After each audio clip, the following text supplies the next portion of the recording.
नरेंद्र सिंह जी तोमर और ग्वालियर जिले के अध्यक्ष भाई वेद प्रकाश जी शर्मा जी से प्रार्थना करूंगा कि ग्वालियर की जनता जनार्दन की ओर से, मध्य प्रदेश की ओर से माननीय मोदी जी का स्वागत करें। मोदी मोदी नरेंद्र मोदी, मोदी मोदी, मोदी मोदी, मोदी मोदी। बहुत बहुत धन्यवाद मित्रों। मैं अधिक समय न लेकर माननीय प्रदेश अध्यक्ष ग्वालियर के लाडले, हम सबके अत्यंत प्रिय, हमारे दिलों पर राज करने वाले भाई नरेंद्र सिंह जी तोमर से प्रार्थना करूंगा प्रदेश अध्यक्ष जी से कि आपको संबोधित करें भाई नरेंद्र सिंह जी तोमर।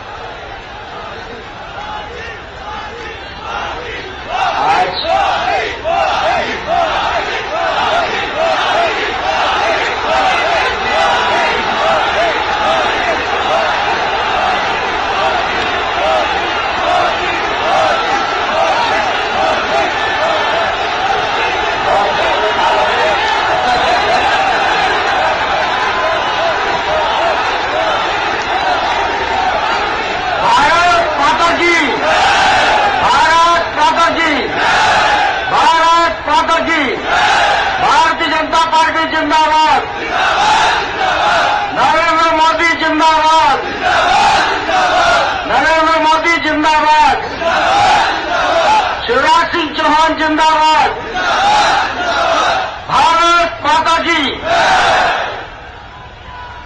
आज ग्वालियर में इस ऐतिहासिक सभा में हम सबके मध्य विराजमान, हम सबके प्रिय नेता और इस देश के भावी प्रधानमंत्री माननीय श्री नरेंद्र मोदी जी हम सबके मध्य विराजमान हैं।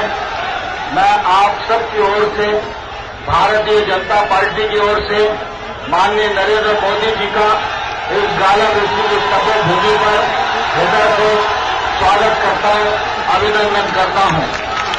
आज भारतीय जनता पार्टी की विशाल आम सभा यहां संपन्न हो रही है। इस अवसर पर हमारे जिले के अध्यक्ष भी यहां विराजमान हैं, हमारी महापौर बहन समीक्षा गुप्ता जी यहां विराजमान हैं, हमारी भारतीय जनता पार्टी की प्रत्याशी श्रीमती माया सिंह जी, श्री जयवान सिंह पवैया जी भी विराजमान हैं। आज ग्वालियर की इस धरा पर भारतीय जनता पार्टी के प्रत्याशियों को जिताने के लिए आप सब लोगों के बीच में अपील करने के लिए माननीय नरेंद्र मोदी जी हम सबके मध्य पधारे हैं। आज वो दिन में आगरा उत्तर प्रदेश में थे और वहां विशाल जनता के समागम को संबोधित करते हुए आज ग्वालियर की धरती पर पहुंचे हैं। हम सब उन्हें सुनने के लिए लालायित हैं। मैं तो इस अवसर पर माननीय मोदी जी को ही प्रार्थना करूंगा और आप सबको प्रार्थना करूंगा और कल ध्वनि से माननीय मोदी जी का आह्वान करें। बहुत बहुत धन्यवाद।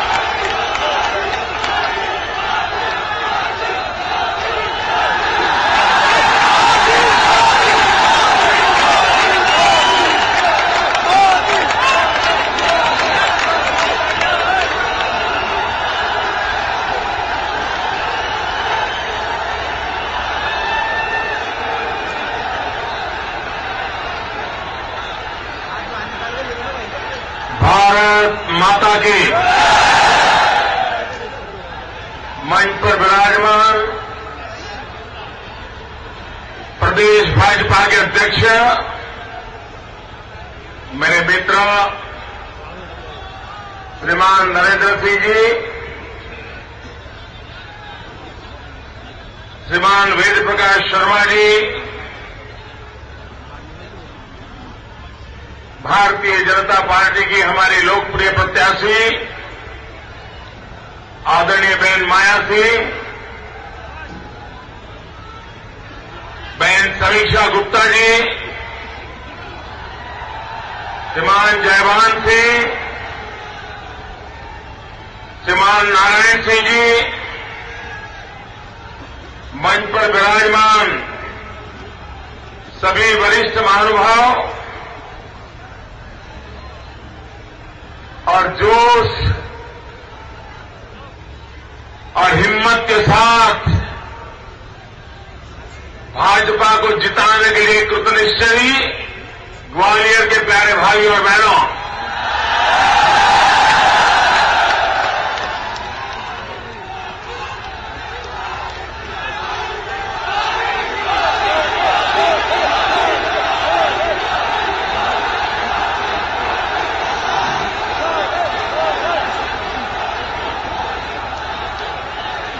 मेरे नौजवान मित्रों,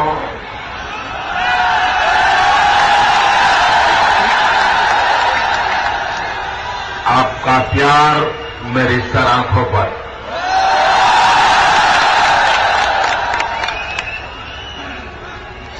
भाइयों बहनों,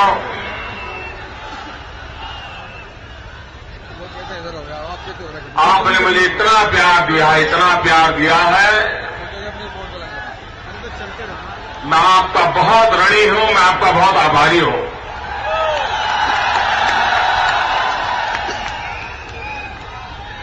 भाइयों बहनों, मैं 2 दिन से मध्य प्रदेश में भ्रमण कर रहा हूं। अलग अलग इलाकों में जाना हुआ और मैंने चारों तरफ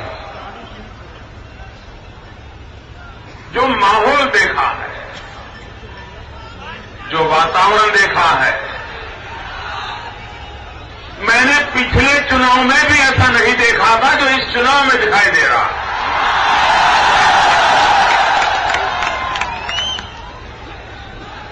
भाजपा की आंधी चल रही है भाइयों, भाजपा की आंधी चल रही है।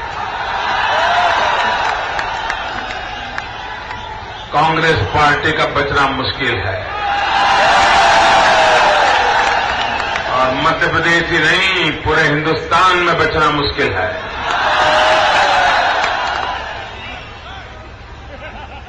मित्रों, जब भी चुनाव आते हैं तो एक शब्द प्रयोग बहुत प्रचलित होता है, एंटी इनकम्बेंसी फैक्टर। ये शब्द बार बार बोला जाता है और जो भी पॉलिटिकल पंडित किसी भी राज्य के चुनाव का विश्लेषण करते हैं तो एंटी इनकम्बेंसी फैक्टर की चर्चा करते हैं। लेकिन हिंदुस्तान के पॉलिटिकल पंडितों को पुनर्विचार करने के लिए भारतीय जनता पार्टी ने मजबूर किया है। जहां जहां भाजपा की सरकारें हैं, चाहे वो गुजरात हो, छत्तीसगढ़ हो, मध्य प्रदेश हो, जहां जहां बीजेपी की सरकारें हैं, अब पॉलिटिकल पंडितों को एंटी इनकम्बेंसी के ख्यालों से बाहर आना पड़ा है और पहली बार देश में चुनाव में प्रो इनकम्बेंसी फैक्टर हो सकता है, ये पहली बार राजनीतिक पंडितों को स्वीकार करना पड़ा।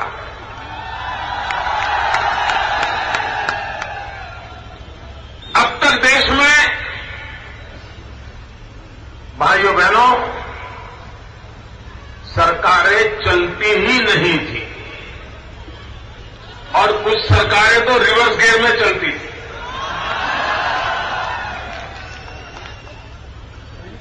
पहली बार भारतीय जनता पार्टी ने सुशासन क्या हो सकता है, सुराज्य क्या हो सकता है,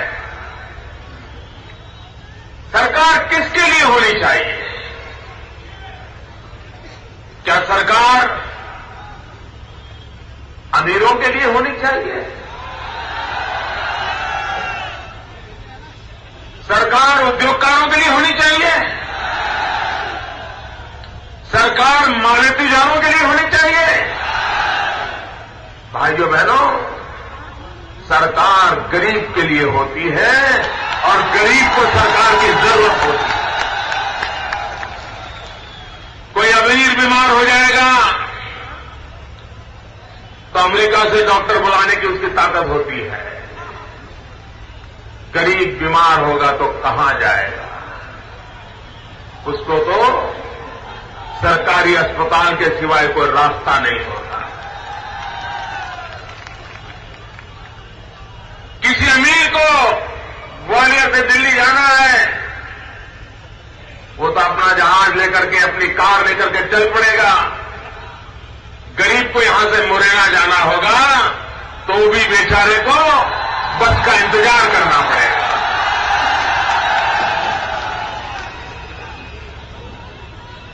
भाइयों बहनों, गरीब इंसान के लिए हर पल सरकार एक आसरा होती है। और भाइयों बहनों, मैं शिवराज जी को अभिनंदन देने आया हूं। आज मध्य प्रदेश की सरकार को अभिनंदन देने आया हूं। नरेंद्र सिंह तोमर और उनकी पूरी टीम को अभिनंदन करने आया हूं। तो उन्होंने सरकार गरीबों के लिए चलाई, और वो भी गरीबों को आश्रित बना करके नहीं, गरीबों को अपाहिज बना करके नहीं, गरीबों में आत्मविश्वास भर करके किया। गरीबों को अपने पैर पर खड़े रहने का हौसला बुलंद किया, ताकत दी, अवसर दिया, सुविधाएं दी, और धीरे धीरे करके गरीब अपने पैर पर खड़े होने लगे। आज मध्य प्रदेश में एक ऐसा वर्ग उभर रहा है जो कल तक गरीबी से जी रहा था, झुग्गी झोंपड़ी की जिंदगी काट रहा था। अब धीरे धीरे वो अच्छे घर में रहने के लिए गया है, बच्चों की अच्छी पढ़ाई करना चाहता है, बेटों को सम्मान से शिक्षित होकर के अच्छी नौकरी मिले उसकी तलाश कर रहा है। भाइयों बहनों, जागरूक सरकार वो होती है जो सामाजिक परिवर्तन होते हैं उसको देख करके उसके अनुकूल विकास की योजना बनाती है। और शिवराज जी ने उस दिशा में बहुत काम किया है। और मैंने तो शिवराज जी को देखा है मित्रों, जब हमारी मुख्यमंत्रियों की मीटिंग हुआ करती है, प्रधानमंत्री होते हैं वहां, लोग इंतजार करते हैं मीटिंग में कि शिवराज जी कब बोलेंगे, इंतजार करते हैं। और जब शिवराज जी धारा प्रवाह मध्य प्रदेश के विकास की गाथा सुनाते हैं, गरीब के कल्याण की बात करते हैं, विकास की योजनाओं की रूपरेखा रखते हैं, केंद्र सरकार से हो रही परेशानियां बताते हैं, सारे गृह में सन्नाटा होता है। और मैं देखता था कभी प्रधानमंत्री जी लिख भी लेते थे कि शिवराज जी क्या कह रहे हैं।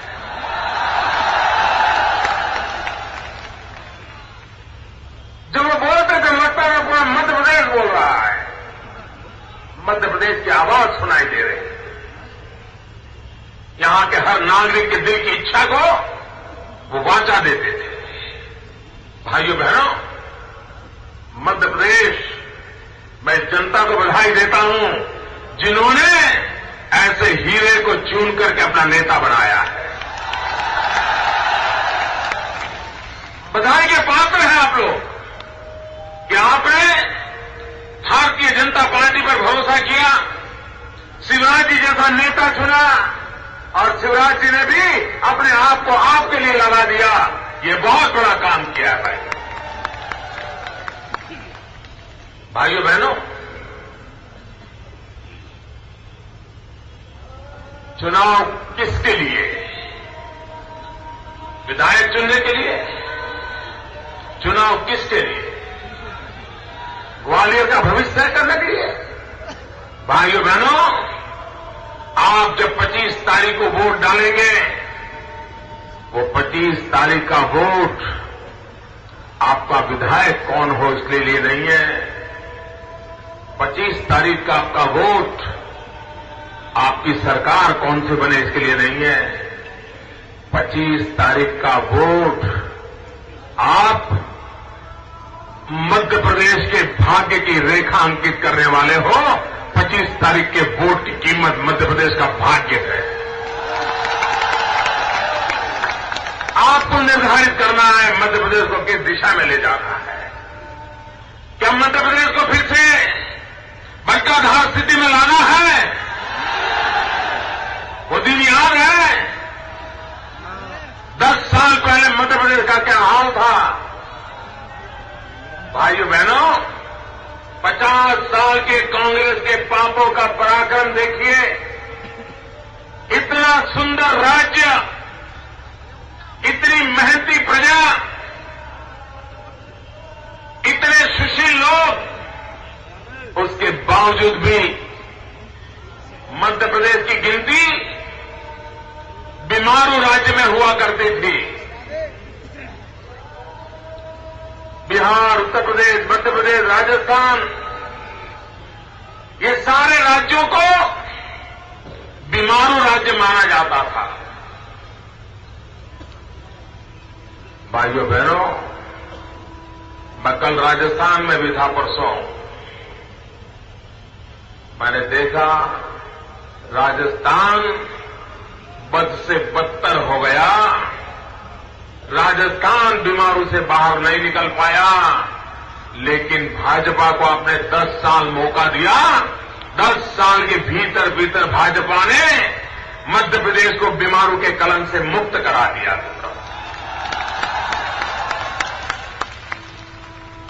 और भाइयों बहनों, शिवराज जी को तो मध्य प्रदेश में भाजपा को बहुत कठिनाइयां झेलनी पड़ी है, क्योंकि यहां 50 साल में कांग्रेस के शासन ने और खास करके आपके वो बड़बोले नेता ने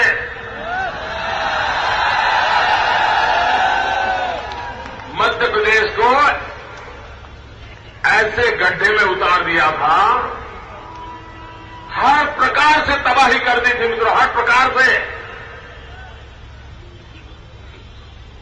ये शिवराज जी और भाजपा की 10 साल की मेहनत है कि मुश्किल से, बड़ी कठिनाइयों से हम मध्य प्रदेश को उस गड्ढे में से बाहर लाए।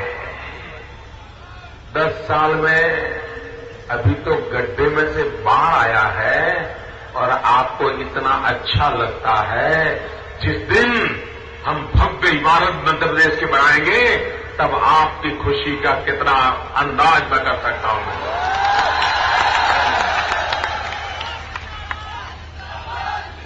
आप कल्पना कर सकते हैं तो क्या हाल था 10 साल पहले यहां एग्रीकल्चर में।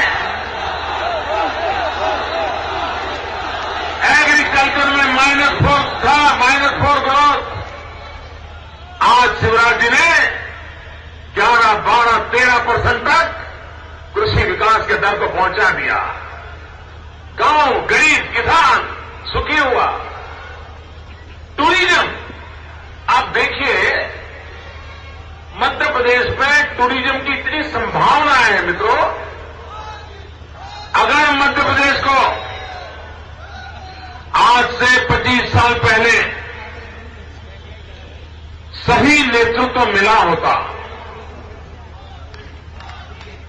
अगर मध्य प्रदेश कांग्रेस के पास न होता और अगर मध्य प्रदेश भाजपा के पास होता, तो मित्रों मैं विश्वास से कहता हूं, हिंदुस्तान का जो भी प्रवासी आता, टूरिस्ट आता, आगरा जाता, ग्वालियर जरूर आता।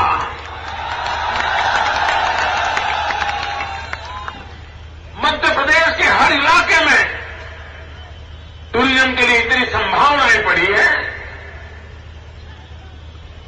लेकिन न दिल्ली सरकार को परवाह है, न भूतकाल की कांग्रेस की सरकारों को परवाह थी। और टूरिज्म ऐसा क्षेत्र है मित्रों जो कम से कम पूंजी, कम से कम लागत से अधिक लोगों को रोजगार देता है। ऑटो रिक्शा वाला भी कमाता है, सब्जी बेचने वाला भी कमाता है, चॉकलेट बेचने वाला भी कमाता है, बिस्किट बेचने वाला कमाता है, फल बेचने वाला कमाता है, प्रसाद बेचने वाला कमाता है, चाय बेचने वाला भी कमाता है।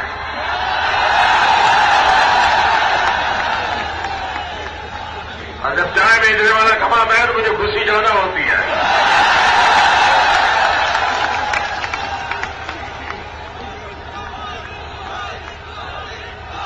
लेकिन इन्होंने टूरिज्म पर ध्यान नहीं दिया। मध्य प्रदेश का टूरिज्म में नामो निशान नहीं था। राजस्थान आगे निकल गया था।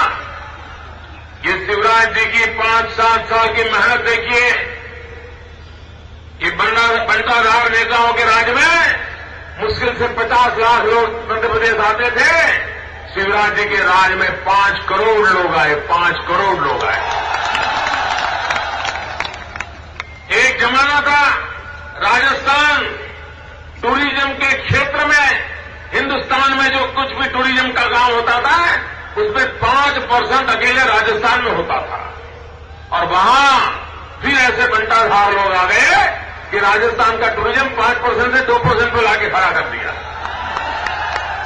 और मध्य प्रदेश में ऐसे नेता आए 2% से 5% ले गए। मित्रों, विकास कैसे होता है, प्रगति कैसे होती है, ये शिवराज जी ने दिखा दिया है। और भारतीय जनता पार्टी का एक ही मंत्र है मित्रों, विकास। नौजवान को रोजगार तभी मिलेगा जब विकास होगा। आप रोजी रोटी सम्मान के साथ तभी कमा पाओगे जब विकास होगा। भाइयों बहनों, ये कांग्रेस पार्टी वादा करने में बड़ी मशहूर है। वादे करने में उनको कोई परहेज नहीं है। चलते चलते कोई बता दे साहब ऐसा लिखो वोट मिल जाएंगे, लिख देते हैं। कोई भी कह दे, कोई टेलीफोन करके बता दें आज ऐसा कर दो, तुरंत दूसरे दिन स्टेटमेंट दे देंगे। कोई जिम्मेवारी नहीं। उन्होंने वादे किए थे, क्या कभी वादे निभाए हैं? भाइयों बहनों, कांग्रेस पार्टी ने पार्लियामेंट के चुनाव के समय वादा किया था कि 100 दिन में महंगाई कम करेंगे। वादा किया था, वादा किया था। महंगाई गई, महंगाई कम हुई, वादा तोड़ा, उनसे नाता तोड़ोगे? भाइयों बहनों, जिन्होंने वादा तोड़ा है उनसे अब नाता तोड़ना चाहिए।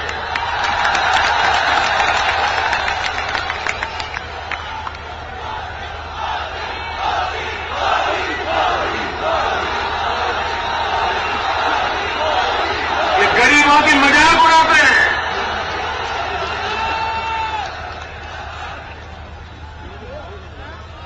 गरीब के पेट पे लात मारने वाले लोग हैं ये। आप कल्पना करते हो, इन्होंने इतने बड़े बुद्धिमान अर्थशास्त्री प्रधानमंत्री है हमारे देश में, अर्थशास्त्री प्रधानमंत्री, अर्थशास्त्री प्रधानमंत्री ने प्लानिंग कमीशन के वो चेयरमैन है।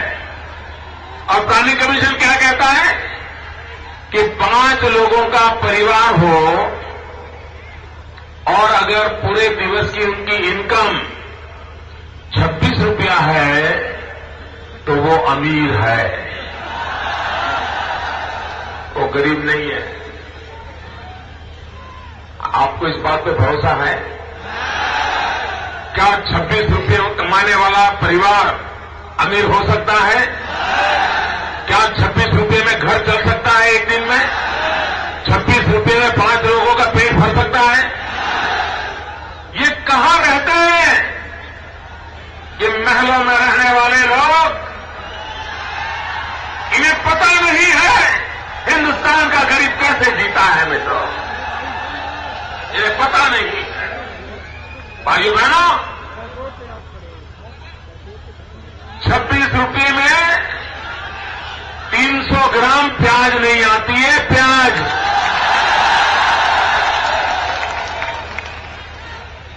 और वो कहते हैं, और उनके एक नेता शहजादे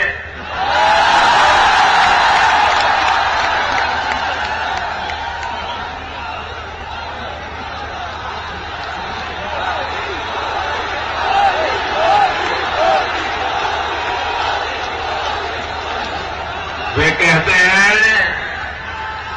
गरीबी गरीबी कुछ नहीं होता है, गरीबी सिर्फ मन की अवस्था होता है, स्टेट ऑफ माइंड। भाइयों बहनों, इस बात पे आप भरोसा करते हैं, इस बात पे आप विश्वास करते हैं, ऐसे लोगों पे भरोसा करते हैं? क्या बोल रहे हैं ये लोग? भाइयों बहनों, मुझे बताइए, अगर गुजरात के अंदर कोई अस्पताल बनता है, वो अस्पताल अगर बनाते हैं हम लोग, सरकार बनाती है, तो पैसे मोदी के जेब से आते हैं क्या? अगर गुजरात में मैं कोई स्कूल बनाता हूं, तो पैसे मोदी के जेब से आते हैं क्या? अगर मध्य प्रदेश में कोई बढ़िया रोड बनता है, तो क्या पैसे शिवराज जी की जेब से आते हैं क्या? अगर मध्य प्रदेश के अंदर एक बहुत बड़ा कॉलेज बनता है, तो क्या पैसे शिवराज जी की जेब से आते हैं क्या? ये पैसे आपके हैं ना, जनता जनार्दन के हैं ना? ये दिल्ली वाले आके कहते हैं हमने भेजे।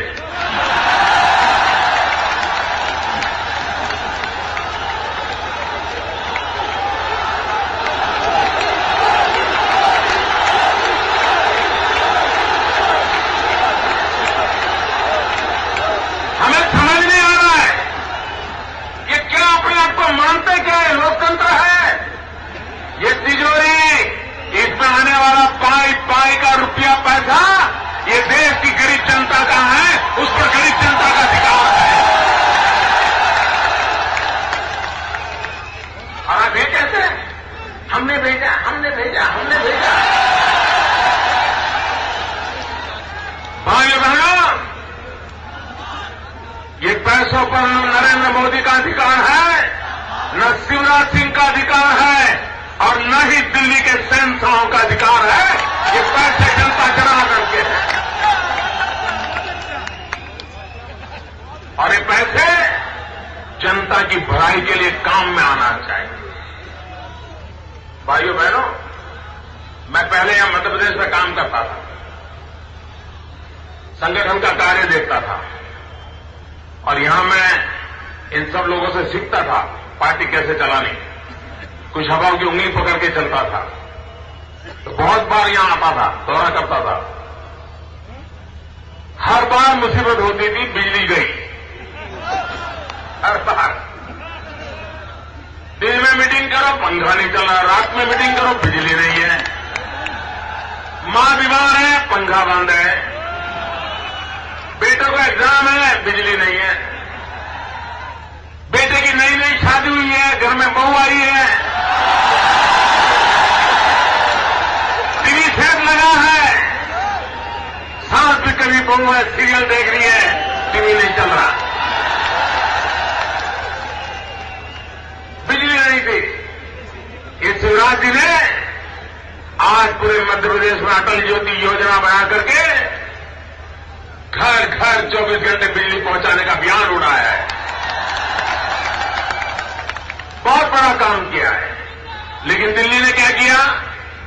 दिल्ली ने देश को अंधेरे में डाल दिया। दोस्तों, आपको हैरानी होगी, हिंदुस्तान में 20,000 से ज्यादा मेगावाट बिजली के कारखाने बंद पड़े हैं।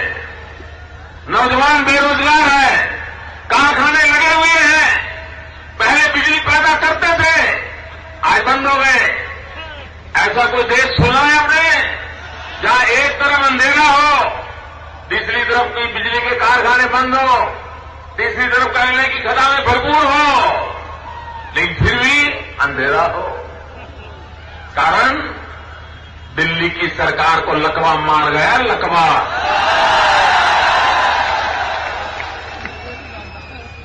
कोई निर्णय नहीं कर रहे, कोई फाइल नहीं चल रही है। और भाइयों बहनों, आप मुझे बताइए, आपके घर में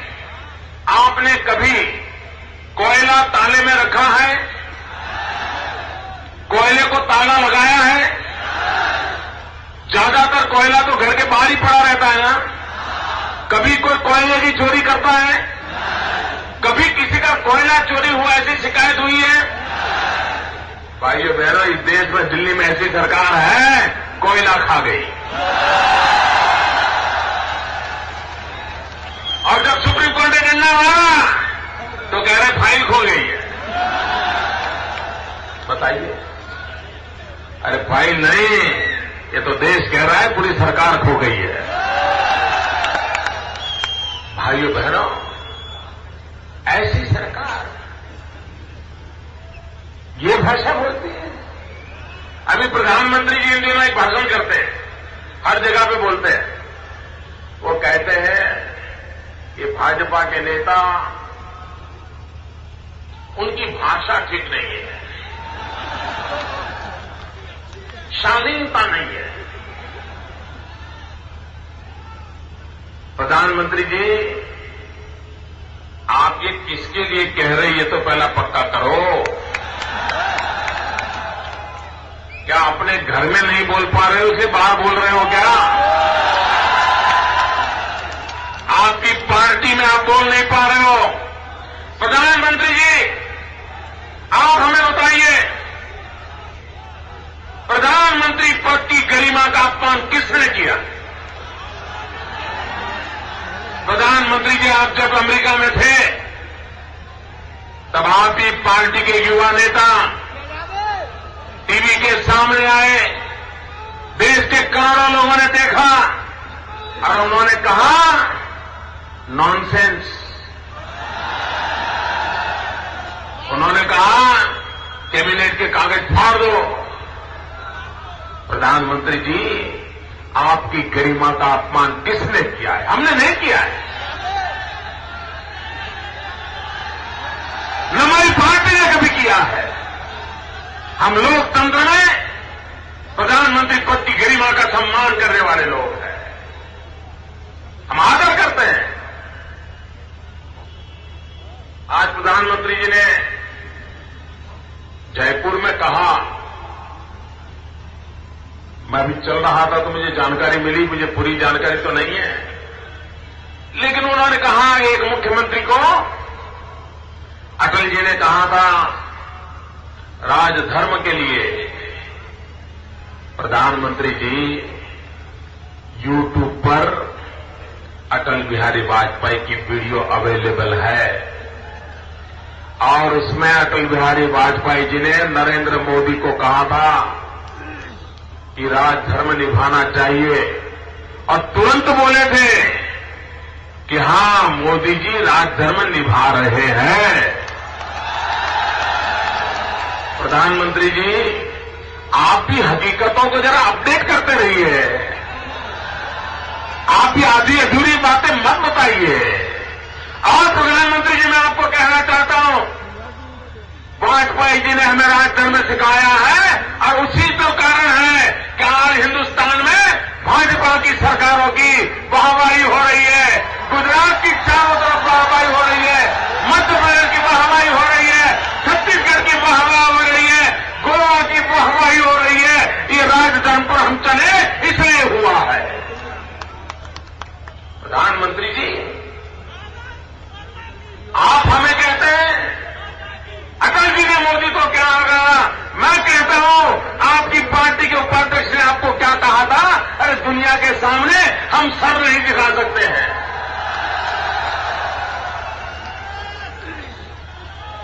क्या बातें करते हो भाइयों बहनों? ये जो परिवार है ना, हिंदुस्तान में कोई उनको ललकारता नहीं था, एक चाय वाले ने ललकार दिया।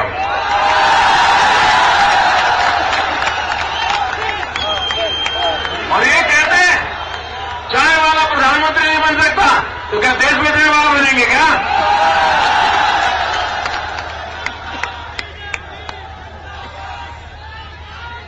किस प्रकार की राजनीति को ले जा रहे हैं आप लोग? आपकी जिम्मेवारी है। आपकी दिल्ली की सरकार ने मध्य प्रदेश की भलाई के लिए क्या किया, उसका हिसाब दो आकर के।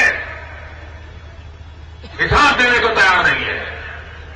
और भाइयों बहनों, मैं आपसे आग्रह कर रहा हूं,